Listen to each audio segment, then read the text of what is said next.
Podvodné súťaže, ktoré boli donedávna smerované na obyvateľov bohatších krajín, sa presúvajú aj na Slovensko.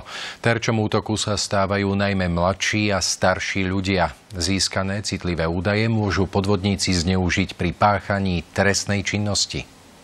Podvodníci sú stále viac vynaliezavejší aj v online priestore. Naposledy s tým malo nepríjemnú skúsenosť aj Banskobystrické rádio.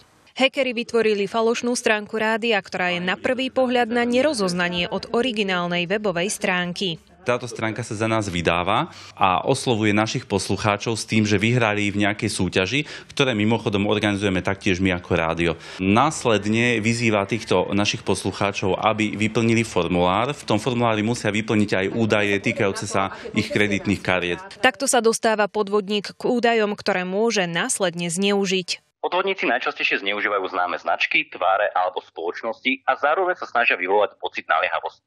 Ako odborník dodáva, vždy je na mieste preveriť si stranu, s ktorou komunikujete online, že je tou, za ktorú sa aj vydáva. Všimajte si, kedy vznikol daný profil. Prezrite predošlé príspevky a najmä históriu danej stránky. Ďalej sú tu samozrejme jazykové nezrovnalosti, prípadné gramatické chyby. A najmä pamätajte, že ak sa zdá niečo príliš dobré na to, aby to bola pravda, tak pravdepodobne to podvod aj je. Nedávno sa terčom kybernetického útoku stala aj Univerzita Mateja Bela v Banskej Bystrici. Hackeri napadli jej informačný systém a ochromili týmto jej každodenný chod.